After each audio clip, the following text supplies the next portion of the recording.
Ever wondered how modern air defense systems manage to intercept incoming aircraft or missiles in time? How do they differentiate between friend and foe? And what actually happens when one of these threats is detected? How an air defense system works. Air defense systems are designed to protect large areas from aerial threats such as aircraft, cruise missiles, and ballistic missiles. They can cover large swaths of land, often hundreds of square kilometers. This is done by detecting, tracking, identifying, and then, if necessary, intercepting the threat. The interception can be done with surface-to-air missiles or more commonly these days with fast-moving interceptor aircraft.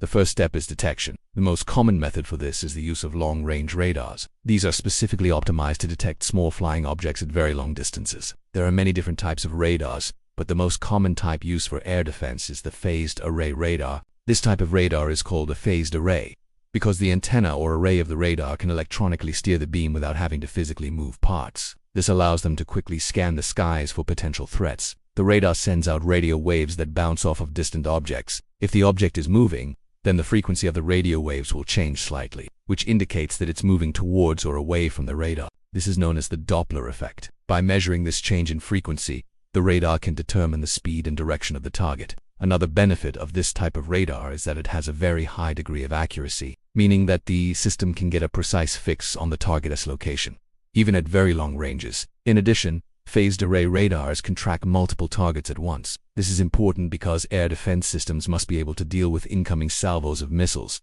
not just single ones. They also have the ability to distinguish between a missile and its decoys, something very useful in modern warfare where some missiles come equipped with flares and other countermeasures to confuse air defenses. Phased array radars are also used by most modern air defense systems to guide the missiles to their target. The radar beam is focused on the target and the missile flies along that beam until it reaches the target. The accuracy of the radar ensures that the missile hits the target even if it is moving at high speed. However, radar is not the only tool used for detection. Some modern air defense systems also use other types of sensors, such as infrared and acoustic sensors. Infrared sensors can detect the heat signature of an aircraft or missile, while acoustic sensors can listen for the sound of an aircraft's engine. These sensors can provide additional information about the target, such as its altitude and speed, and they can also be used to confirm a radar detection. Using multiple types of sensors in this way provides redundancy in case one of the sensors is malfunctioning or is being jammed. It also helps to improve the accuracy of the system as a whole. Once a target has been detected,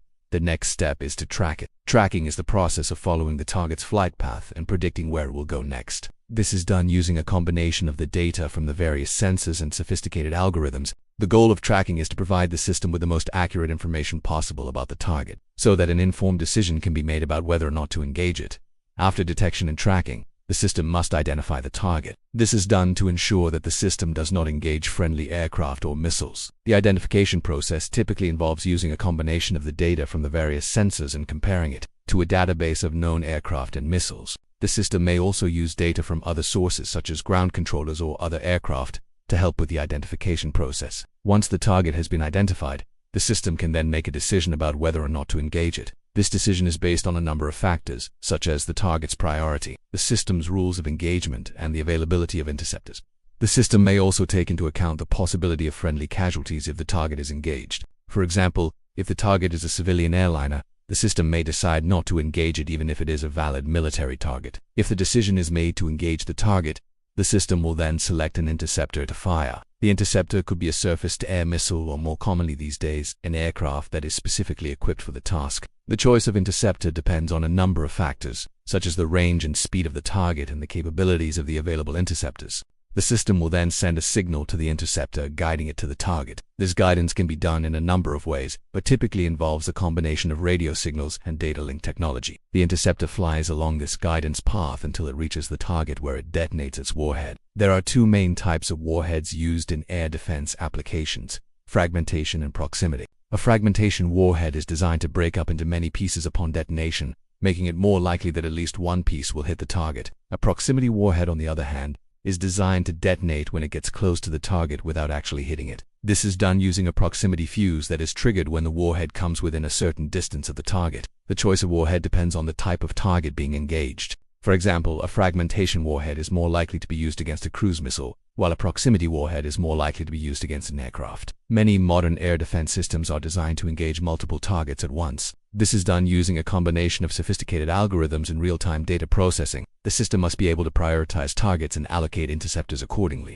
The system must also be able to quickly switch between tracking different targets as their flight paths change. Air defense systems are designed to be as accurate as possible to ensure that the interceptor hits the target and neutralizes the threat. However, there is always a small chance that the interceptor will miss its target. This is known as the system's error rate. The error rate of an air defense system is typically very low, but it does increase if the target is moving at high speed, or if there is a lot of clutter in the airspace, such as during an air defense battle. Once the engagement is complete, the system will analyze the data from the engagement to evaluate its performance. This analysis can help to identify any areas where the system could be improved. Looking to the future, air defense systems will need to evolve to keep up with the changing threat environment. One of the most significant challenges is the growing number of sophisticated aerial threats, such as stealth aircraft and hypersonic weapons. These threats are difficult to detect and track, which means that air defense systems will need to develop new sensors and tracking algorithms to keep up. In addition, the use of artificial intelligence and machine learning is likely to play an increasingly important role in air defense systems. AI and machine learning can help to automate many of the tasks involved in air defense, such as target tracking and engagement decision-making. This can free up human operators to focus on higher-level tasks. Despite these challenges,